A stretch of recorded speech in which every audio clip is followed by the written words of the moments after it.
From this hand of God disaster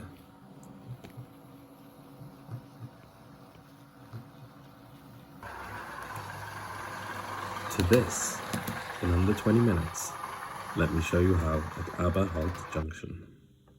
Okay, so what I'm going to need for this fix is obviously the 121, some precision screwdrivers, which I think I got from either Amazon or Lidl, and then these replacement drive shafts. I bought two because I'm figuring if one has gone wrong, the other one will have two. These are from DCC Supplies Limited.co.uk. The exact listing will be down in the description. Yeah, right, so let's get the body off and let's see how easy this is to do. There wasn't an awful lot of help online, so I'm hoping it's not too hard.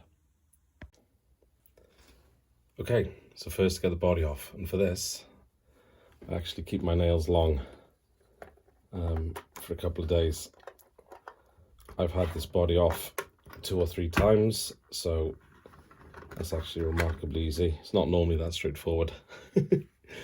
Normally things go wrong on camera, not the other way around. But anyway, yeah, I've had it off before because I upgraded the speaker in this to an iPhone speaker. So I've got a ESU Lock Sound 5 decoder, and I upgraded it to not the normal speaker that you'd have on this typically, which sits under here, which we'll see in a second.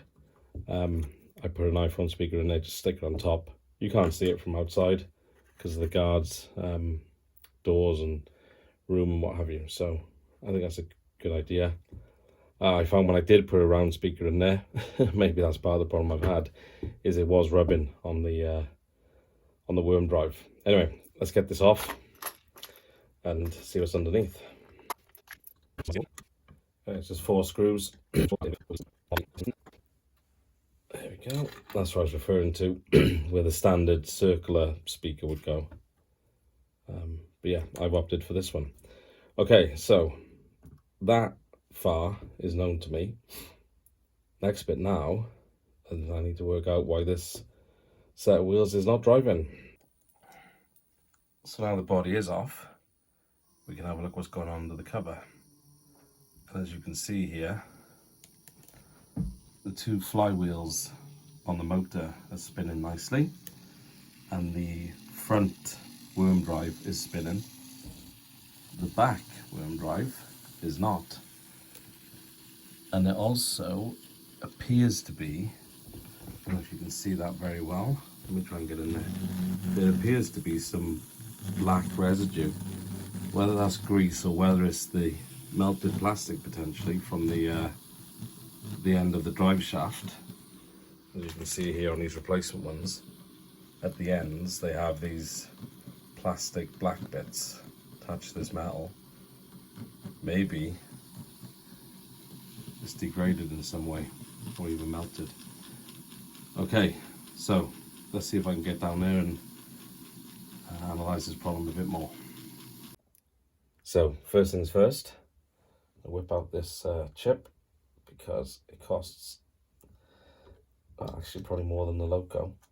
Let's stick that over there, and right, let's see if I can work out to get underneath this thing and get a look at the drive shaft, which is running from here underneath this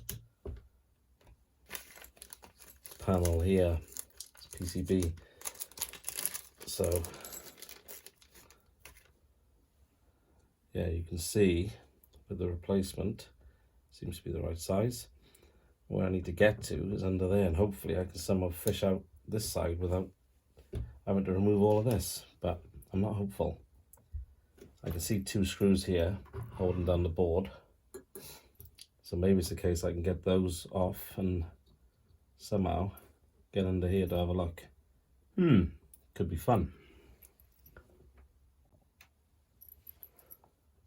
Okay, let's get this off. Let's see what we got.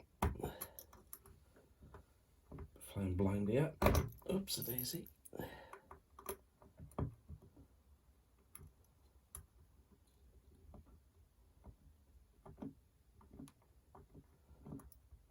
Okay, let's not lose that. That's the bogie now free. And I think it's only the drive shaft that's holding it on. But somehow, I have to get in there where the worm drive is and release it. You can see why some people swear when they have to do this.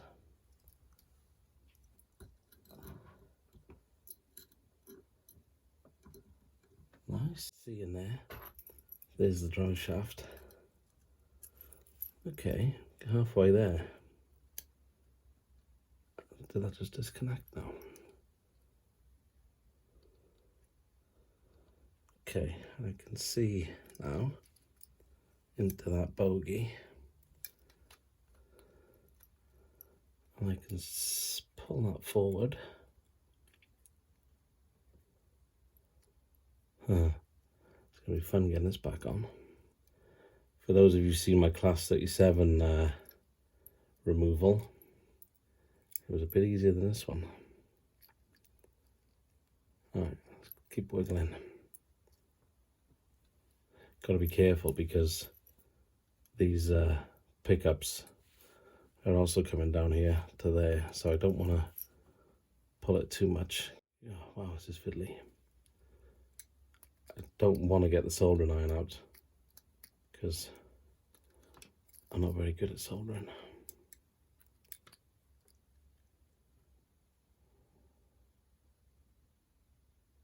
Yeah, I can see some potential damage. Oops, there on the shaft.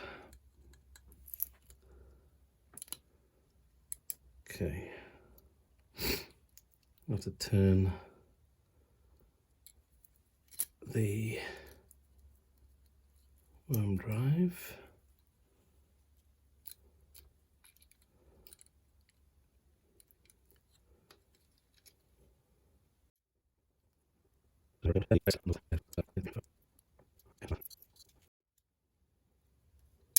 Oh, okay, it's come free from the flywheel side. There we are, you can see in there. That's it there. Let's get some more light done. Yeah, there we go. That's it there. Tricky, tricky, tricky. So hopefully now, let's get some pliers and see if I can pull it out.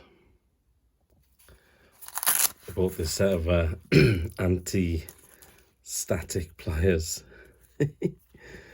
from Lidl. God knows if they're anti-static, but they were £3, so can't complain. Okay, right. Now, let's see if we can get that out. Come on, you swine. Oops. Okay, so still doesn't want to come out the other end. Now maybe it was the flywheel end that was causing the trouble.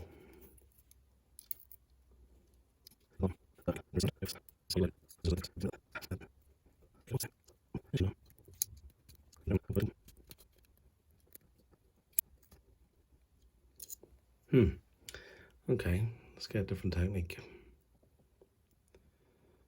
Alright, you can see from that, hopefully, the drive shaft is still in there, and the head, the little two-prong plastic bits, also seem to be in there. I'm going to try and pull it out because I don't think I'll damage it, and as long as I line up the next one and slide it in properly, I should be alright. So this could be where I cry and have to buy another class 121.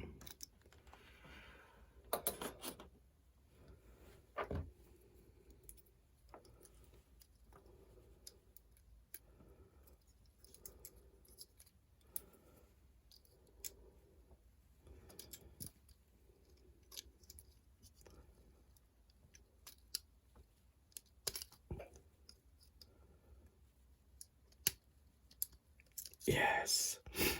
Yes, that came free. That came free. Hopefully there's enough room to slide it out underneath. I think there will be, hopefully. Yes. Yes, yes, yes, yes, yes, yes, yes. All right, and there she is. One. Let's have a closer look at that. I don't want to drop the bogie out because I'll have to resolder contacts and stuff pickups, which I don't want to do. So, sorry, let's see if we can see that better. This was the end which was on the bogie. Looks all right. I can't turn that independently, but the other end looks like that. I will try and find the offending bits. Maybe they've fallen out somewhere. Yeah, I can't see it in the flywheel. But yeah, I'll have a little poke around in there before I put the new one in.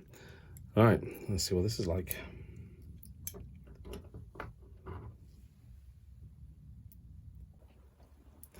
Okay, so there's the offending article and there's a replacement. You can see it's got this slight difference on the actual shaft here. So that goes towards the bogie end, that goes to the flywheel end. And hopefully it won't shear off or disappear like this one did. Right, let's get her in. So, bogie end, shaft end. Okay, I've left the screw off that was holding the bogie on, and I've left the PCB loose as well, so I can easily get underneath that. And I'm gonna do the bogie end first, just because I think that's gonna be easier. Says with confidence. And I'm hoping the amount of play, and if you want to see how I did this on my Class 37, there's a video up there. The amount of play on this then should allow me to move it forward and back enough that I can get the shaft in and have it seat correctly. This might be a bit fiddly because I'm underneath the PCB, but let's give it a go and see. I'll get there eventually. Patience of a saint. Not. Where's my hammer?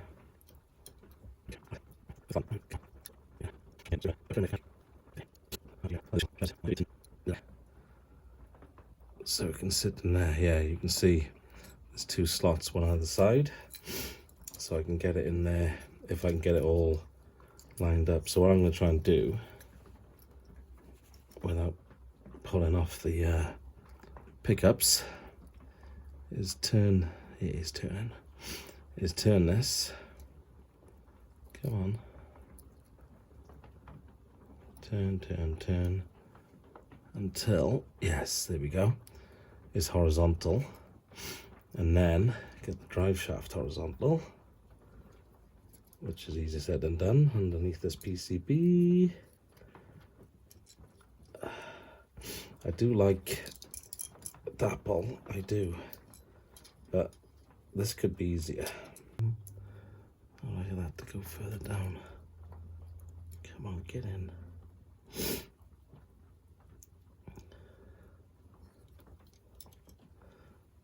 Some persuasion. I'm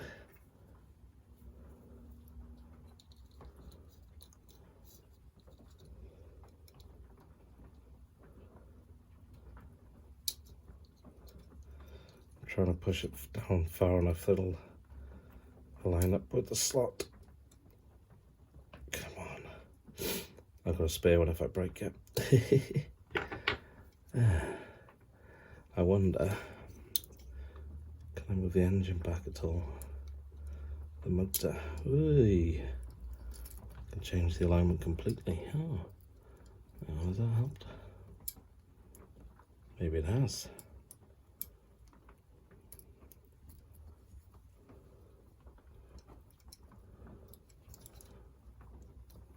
Yeah, lifting it up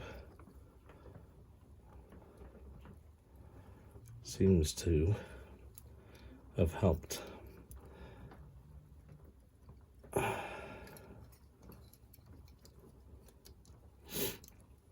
seems to, it's in the slot, I just don't know whether it's engaged.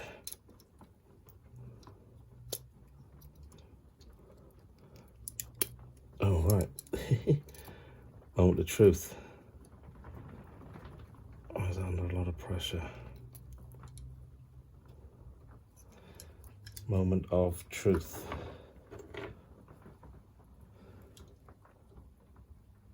No. Yeah, no, it hasn't engaged. Ah, so close. I thought that was in. Alright, so need to realign the worm drive. So hopefully you can see there now it's horizontal again. Sorry, it's hard to get the light in there. There we go. It's horizontal. The drive shaft is horizontal. And now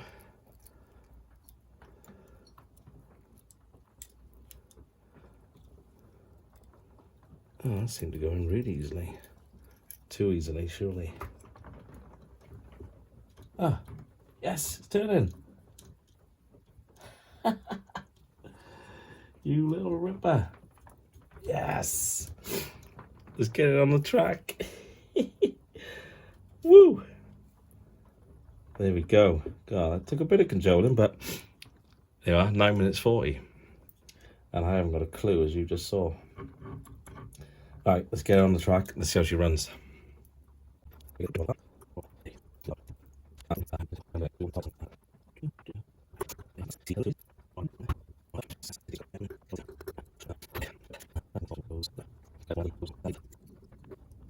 Right. This through there. Alright, and what I'll do for this test run, I'm not going to put it all back on because in all likelihood I'll be getting off again. So let's get her on and let's just see how she rolls without any cover on, body on. Alright, let's go. 1, 2, 1. Lights are on, good sign. Oh, she's moving. Yes, relatively quietly. Come back.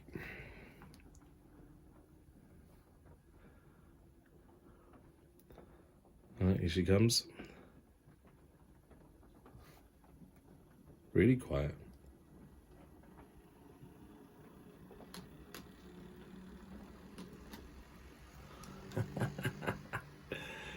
Get in. Right, let's get the body on and let's crack open the champagne. It's worth noting that if you get your drive shaft from DCC Supplies, the new version has this, what do you call it, splined end to it, which enables the this little knob on the end to stay in position better, stronger, whereas the old version here, you can see, it's just smooth. So what some people have done is added those splines or just super glued it. See how easily I managed to shift this one and now put it out of orientation with that one as well. Yeah, I might super glue mine as well, assuming it breaks again. I'll have to get under there. Anyway, success. I'll see you again next time at Halt Junction. Thanks for coming, folks. If you enjoyed, if you found this useful, please subscribe. Nearly 1,000 subscribers, which is insane. It's an arbitrary number, but still insane. So yeah, thanks for all your support over the years. I really appreciate that.